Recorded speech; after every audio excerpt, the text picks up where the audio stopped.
Hi, welcome to Thaddaus Dawson Speaks, Liberation Through Valuation, where soul meets soil. We have less than 2 weeks before our first inaugural National Appraisal Policy Resource Summit.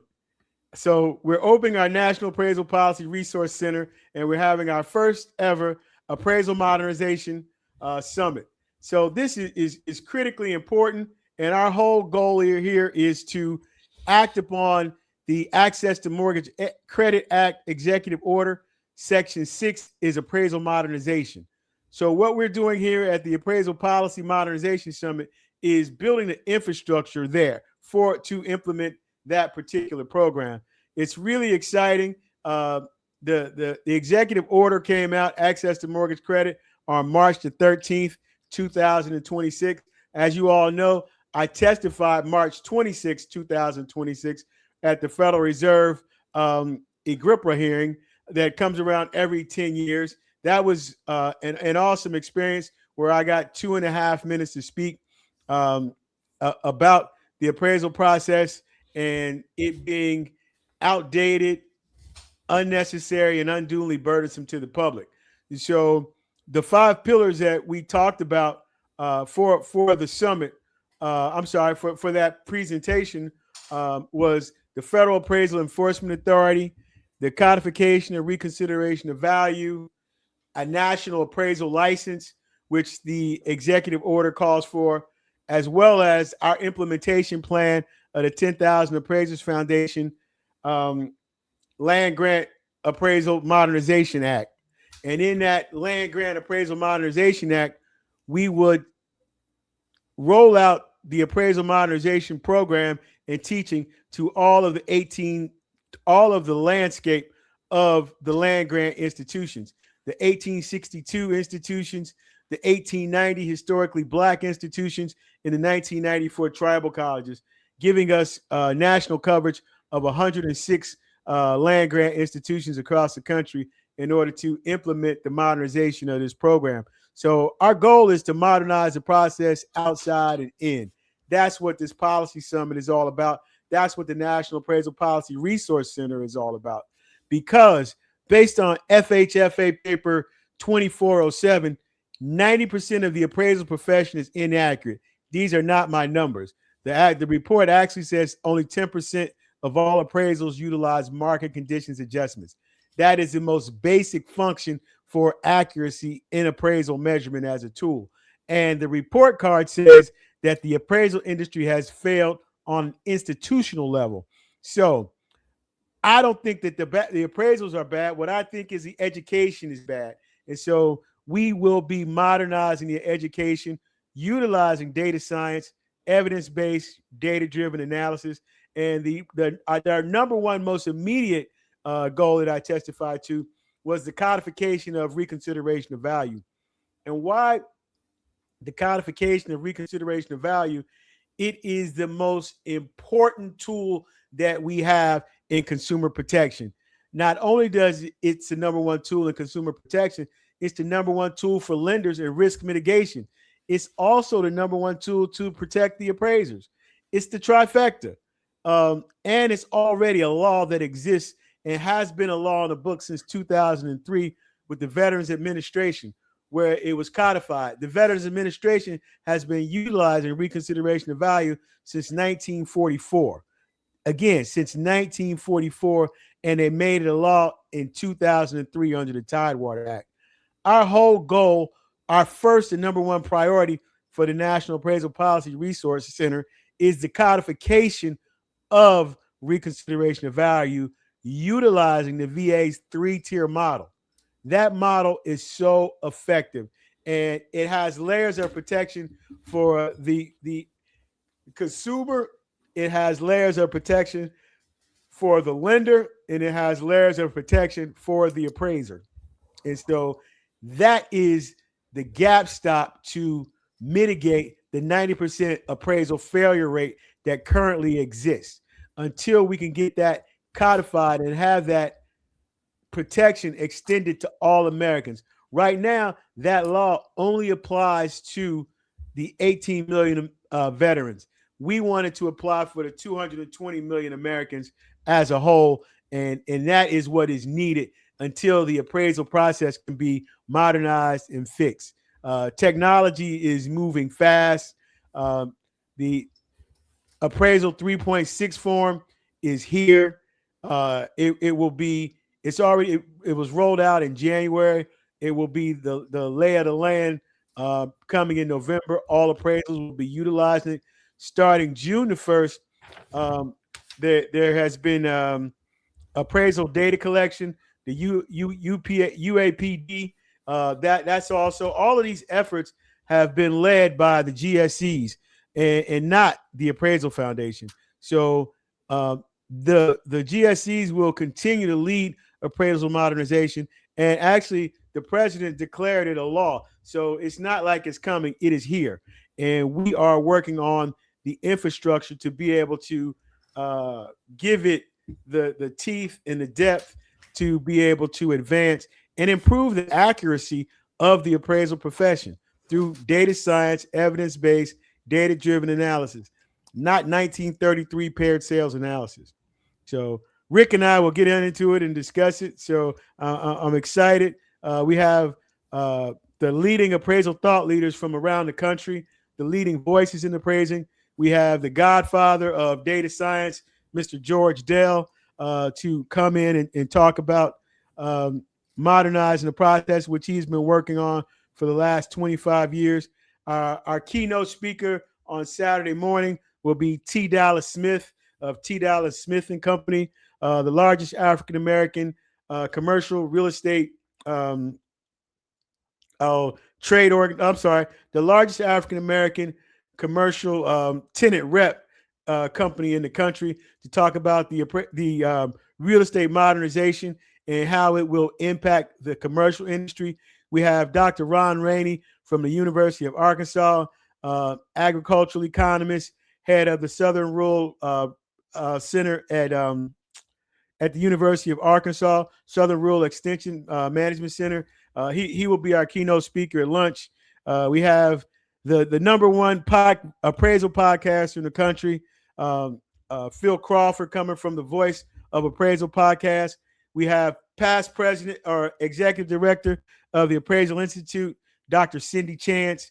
She's been an industry leader for the last couple of years, and she has a pretty strong voice. We got Andy Shepard, MAI. He will be here talking about appraisal modernization. He's over education at the Appraisal Institute. We've got Mr. Eugene James. He's a national economist with home starts and buildings. I'm just so excited. We have Heirs Property Training. We have Miss Jenny Stevens from the Heirs Property Center out of South Carolina. Her and Miss Luana Graves from the Gullah Geechee Foundation there in South Carolina. They've just passed some really exciting heirs property legislation in South Carolina. We have Miss Thunder Walker coming all the way from Oklahoma. She is the queen of cannabis, and she will talk about cannabis valuation and how that is a career choice, and the new scheduling impacts on policy. Mr. L. Rand Denson, past director of lands and minerals from the Forest Service. Oh man, Rick, so many folks are coming. I got to take a breath and go back to my sheet. I'm pretty sure I forgot a couple of folks, but it's going to be exciting time. And most importantly, we will be able to impact people in the community, urban and rural. We have farmers coming. Mr. Marvin Fink from North Carolina.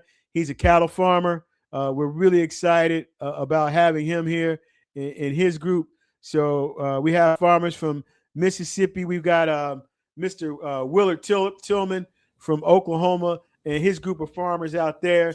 We have Mayor Layla Foley Davis. She was the first elected African-American mayor in the country in 1972 out of Tulsa, Oklahoma. So I'm excited that she'll be here. Miss Deanna Haskins from Just Leadership.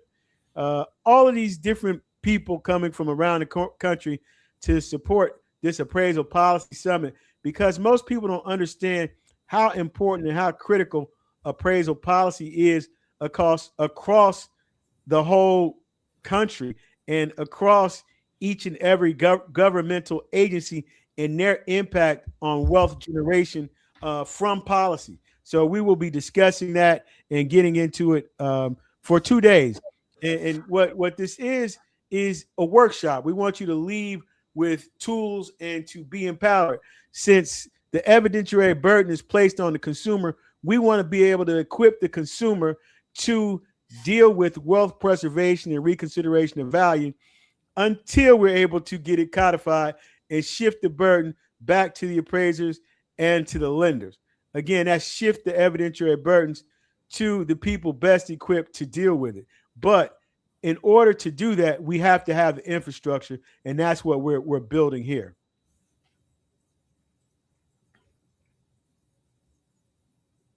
Rick, you coming in? Oh, it's okay. I was excited. I was back here listening to you this whole time, and it's so exciting. I thought you were on a roll there. So yeah, but I mean, we are a dynamic duo here, so we got to be able to cover everything. Not too dynamic on my side, as my disclaimer always says. I'm not in the appraisal industry at all. I work on video production with you, but after traveling with you all the time, it's fun to get on here and talk with you about this because it affects everyone, including me, what the work you're doing. Yep. Everybody saw Batman, but everybody knew Alfred was in the Batcave. So, well. I'll be Alfred. Okay. Anyway, this really, just the way you put it there, it really sounds exciting. Coming from the point I am, who should come to this here in Atlanta? Everybody should come. Everybody. Anybody that's felt like they've had an inaccurate property value, whether it's a house, a condo, a farm, a church, an apartment building, you name it. You should be here because the valuation process is outdated and it has impacted you one way or the other. Yeah, and you mentioned earlier, it's just whether you think you're undervalued, which is important to have a correct value, but there can be an overvaluation that's a tax problem as well. Oh, absolutely. And we want to give you the tools to be able to do that and challenge the values. So the whole goal is being able to look at the evidence and the data. So there are some really basic things that you can look at. First and foremost, to make sure the property is properly categorized and inventoried. So the argument can't be, I feel, it really has to be objective. And the number one thing that is missing to modernize the appraisal process is market conditions adjustments. And so why that's so critical is because markets are dynamic. They are not static. So what appraisers have been doing historically is always working from historical information, whether the comp is 30 days old, 60 days old, 90 days old, or 180 days old. The problem is that they are old and the market is constantly changing. So we know it changed, but what's the rate of change? That's where the velocity principle comes in. That's where you're able to, that's like driving a car without using your speedometer. You don't know if you over, under, or exactly where you are. I was having this argument last week with somebody, and they were saying that, well, you're saying all appraisals are wrong. I'm not saying all appraisals are wrong. The FHFA paper said 90% of the appraisals are wrong. This is not my framing. This is what the most comprehensive appraisal study ever done, starting with 45 million sets and 228 million comparable sales. This is the data. This is where the profession has to evolve to being able to read and analyze the data as opposed to making emotional judgments and subjective adjustments. And there's the crux of the whole thing is that, to me, I always thought the appraisal industry, there were specific standards set. Everybody's going by the same thing. There's the racial thing there that we all know about. But other than that, I should say other than that, but I had a different opinion of the appraisal industry. And now I'm learning it's kind of all over the place. So this new generation and the new way things are going to be set, it'll be more fair through the data science and all the rest of it. It'll be more fair for everyone, but people need to get on board with it. So again, Rick, we're not concerned about fair. Life isn't fair. What we want is accuracy. So the whole goal here is accuracy through Yes, modernization, and then fair will take care of itself. If it's accurate, it'll be fair. it'll be fair. The unfairness comes with the lack of accuracy, and that lack of accuracy has been noted, and so now it's a solution. And so, and we're not going to solve the problem in 2 days at this summit, but we will be establishing the foundation to solve the problem over an extended period. And the summit it's not a fight. The summit is the fights are still going to be out there. This is the piece within the fight for the correction. So I'm excited about being a long-term practitioner and seeing the industry evolve. And my goal is to strengthen the industry by providing this foundation. And again, it's not a monolithic thing. We didn't necessarily want a seat at the table because the table was broken and dysfunctional. So we have built a table that is open for everyone. All of the communities that have been getting inaccurate appraisals, and that's everybody. And we're working from the outside in, inside out. And this is where the practitioners get to come in the community as well, bringing everybody together so that everybody can be heard. And that's what I believe has been missing.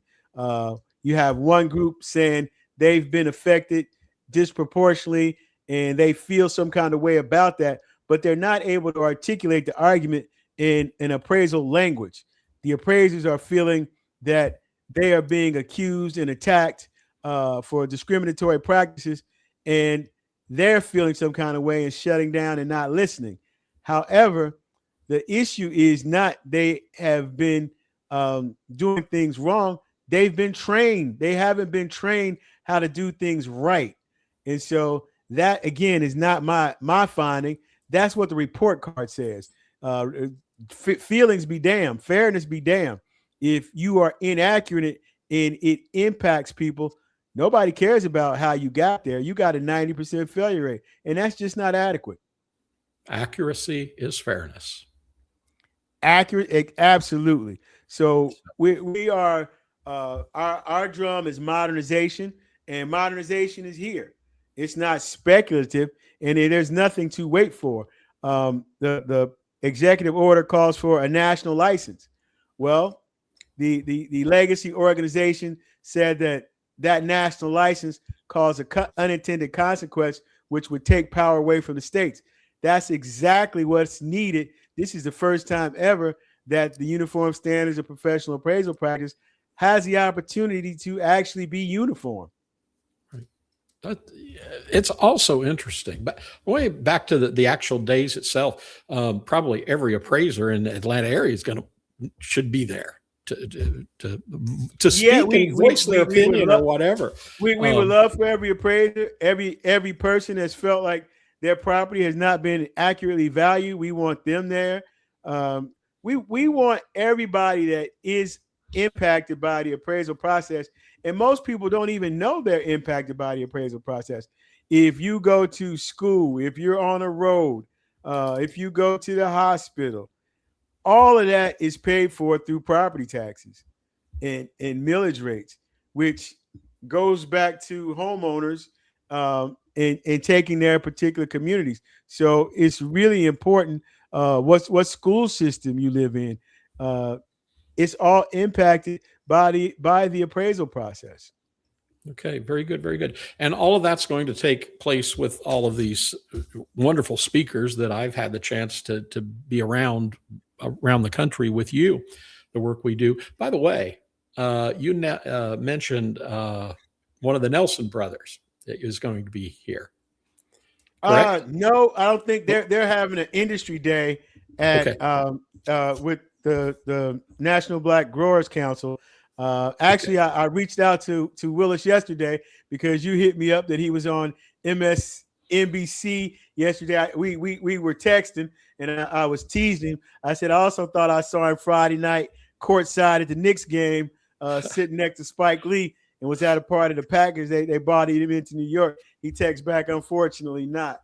So he did an amazing job in his interview yesterday, and their film documentary is out that I didn't realize, Heritage, that was produced by none other than Queen Sugar herself, Miss Natalie Bazille.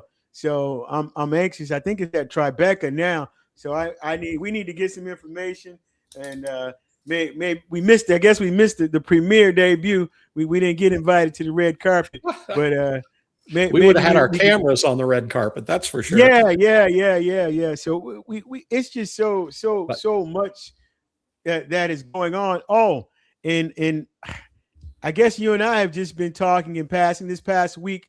I did get a chance to see you at the Andrew Young Forever Young Foundation opening of its 70,000 square foot aquaponics and hydroponics center in Jonesboro in Clayton County. That is a world-class facility where, what was the number they'll be able to produce? 15,000 pounds a week of fresh produce. Yeah, and, so 15,000 pounds of fresh produce. But how much tilapia was it? 30,000 pounds? No. To begin with, wasn't it 3,000 pounds a week? 3,000 pounds a week. And so, what did that come out like a month? Well, month 3 times 12. But I thought I was thinking the number was like 30,000 pounds of tilapia a month. But that facility was amazing. Yeah, it is amazing, and it's amazing that the fish live in tanks. And while they're growing, they're fertilizing. Their purpose for being there is they are fertilizing the water, which the water is used to grow the plants. And they will have a turnaround of what, 20 some days from the time the plants start till they're ready to produce. And we got to eat some salads that were produced there. And I couldn't tell a difference. Everything was pretty tasty.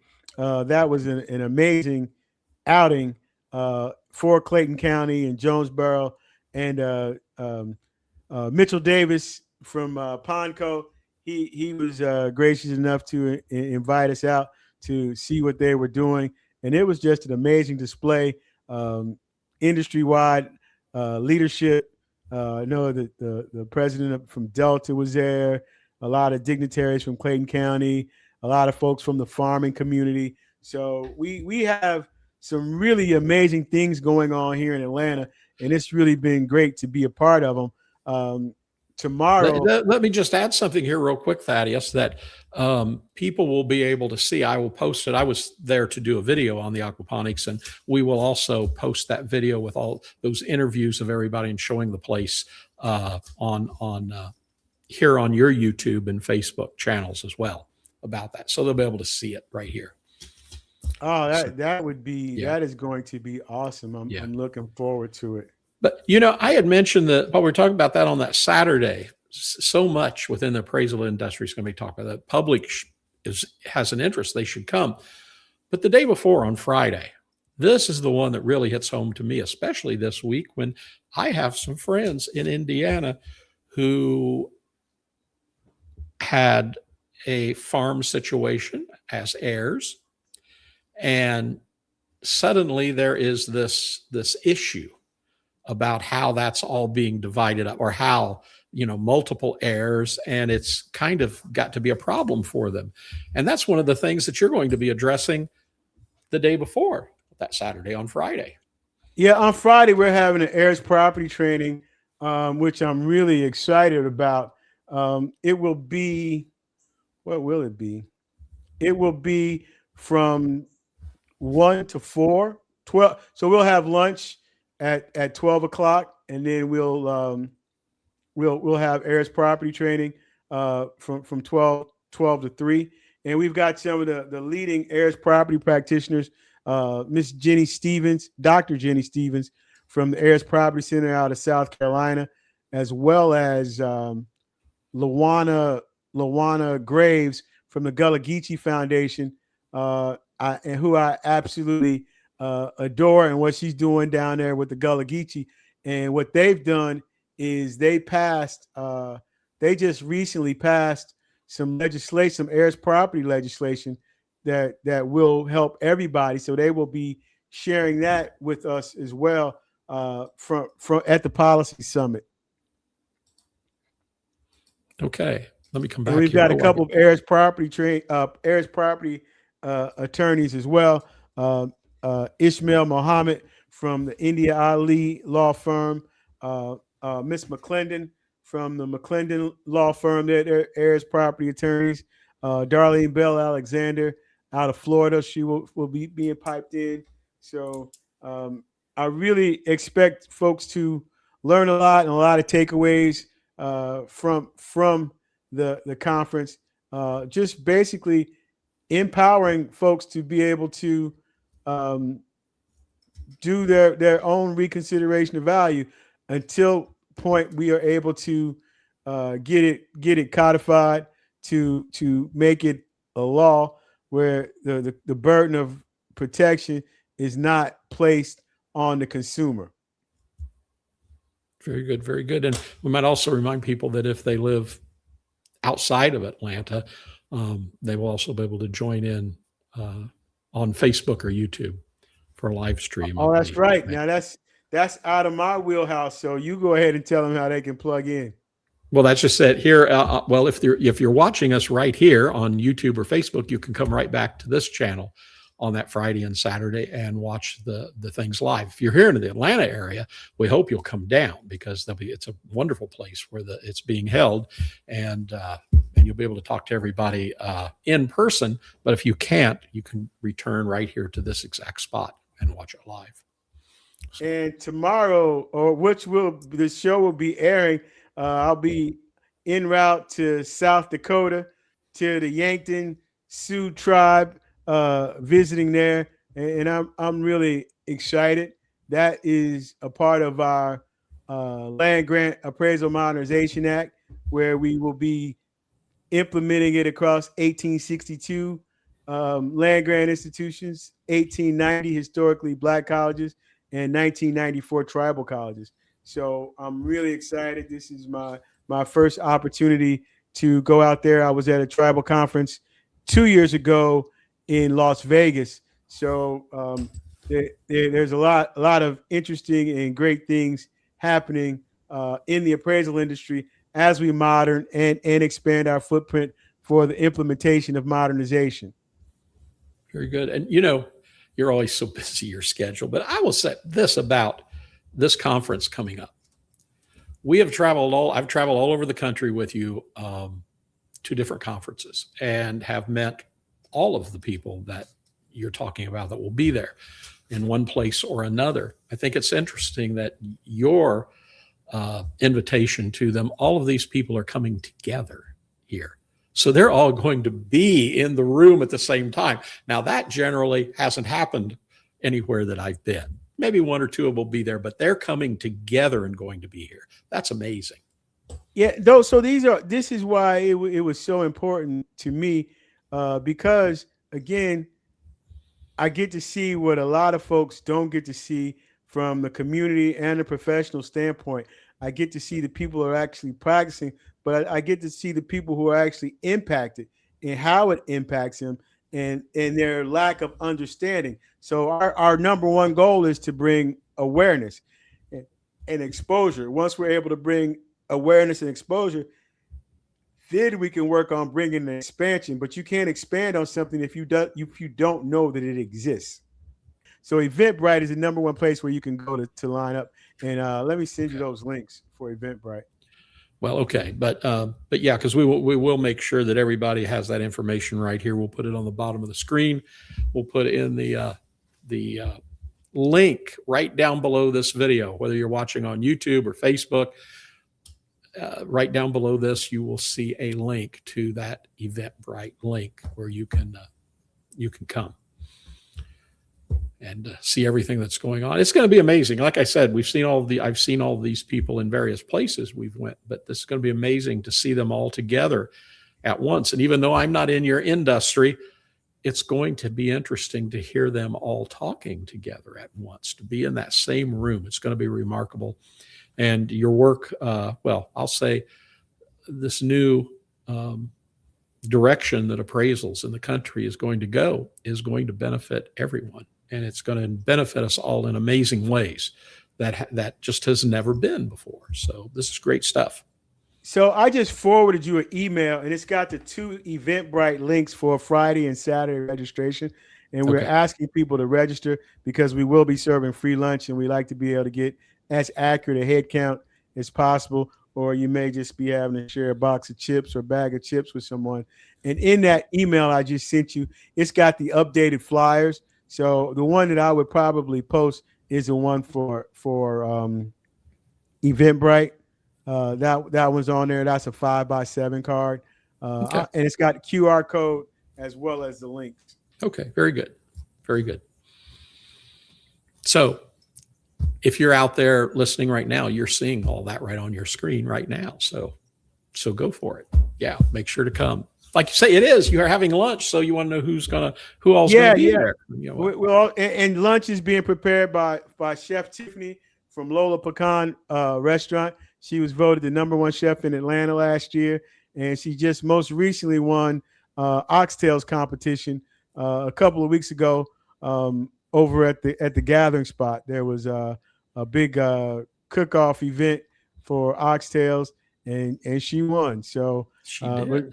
We don't have oxtails in the budget this year, but maybe we can get them in the budget for next year at our second Appraisal Policy Summit.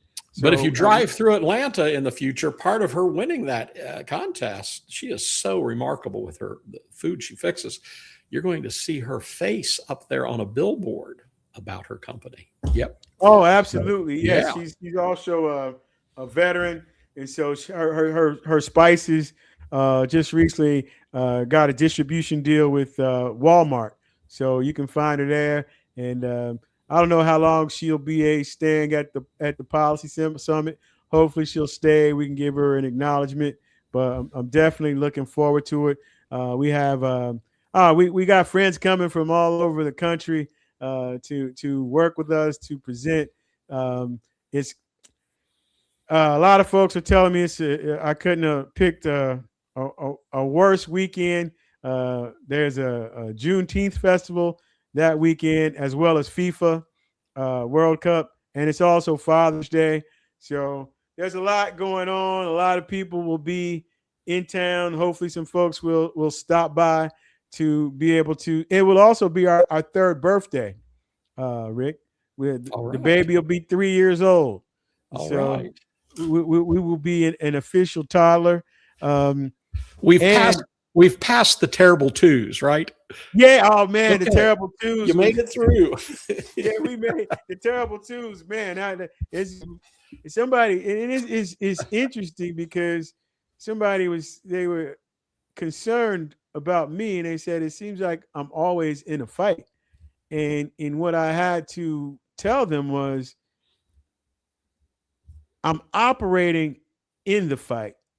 Whereas when Jesus was in the river and he was calm and the storm was there, the storm was still there. He just had peace in the storm.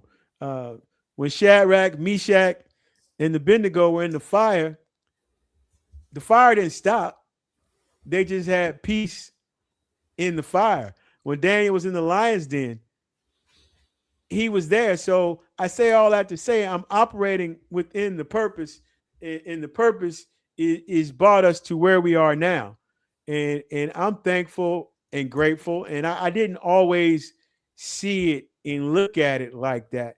But the resolve that it has given me has been a blessing. I mean, I feel like you've been a blessing.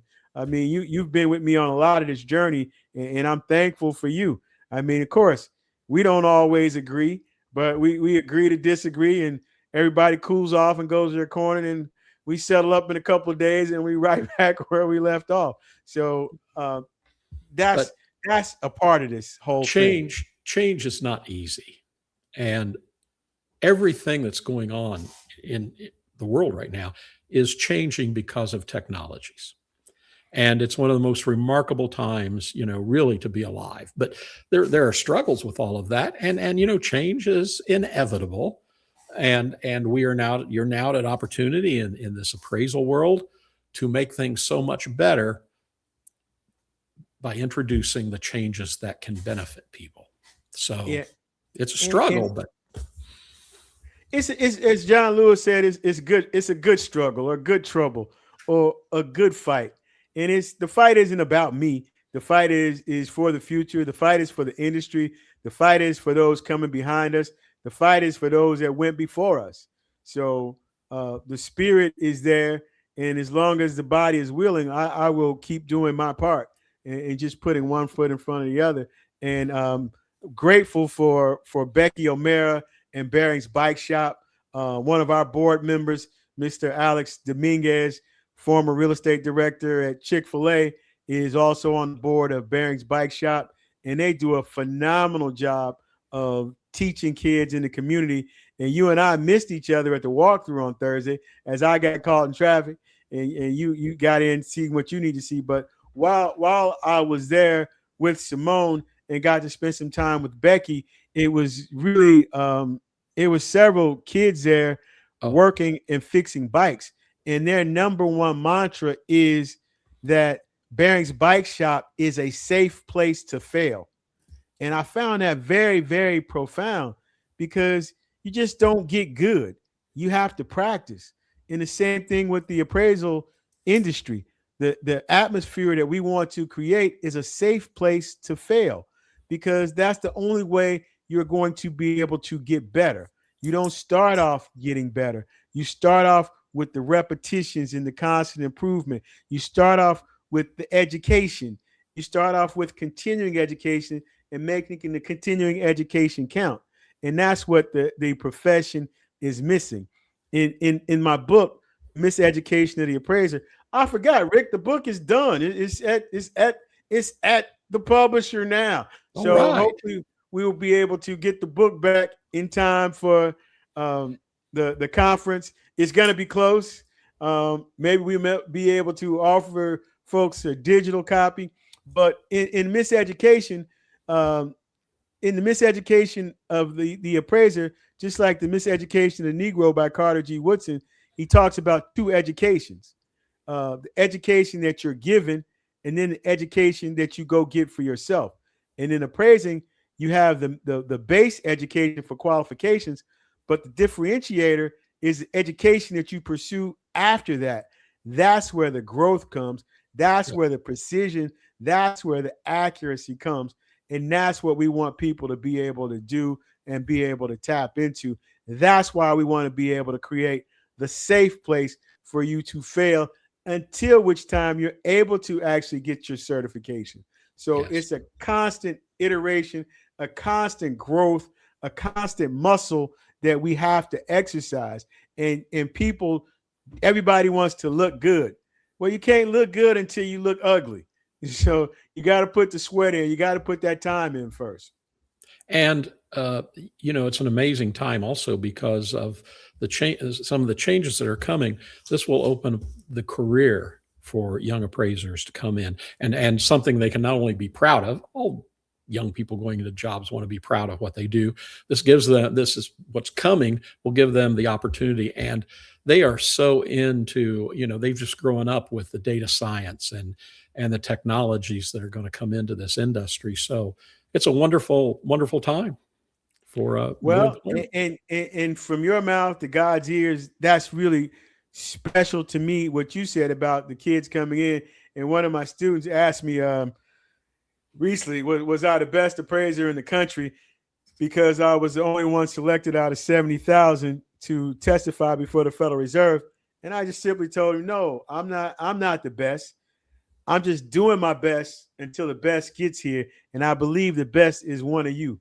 So that's what I want my contribution to be, to help identify and develop the best appraisers in the country. And that's what the whole goal of the 10,000 Appraisers Foundation is all about on our third birthday. So again, we made it through the terrible twos, and boy, was those twos terrible. We cut teeth and everything, Rick. Oh my. Well, hey, go just what you said. It's because you care, and it takes somebody who cares to step forward. And sometimes it comes from the most unlikely places. You probably never thought you would be in this struggle or this cause. And so it takes somebody that cares enough to step forward. And you've done that. And I would say you're the kind of leader, knowing you, that you're not out there in front of everybody. Everybody's right there with you. You consider everybody on that same level. where you are. Oh yeah, yeah, and it's just about understanding and gifting and what people are gifted to be able to do.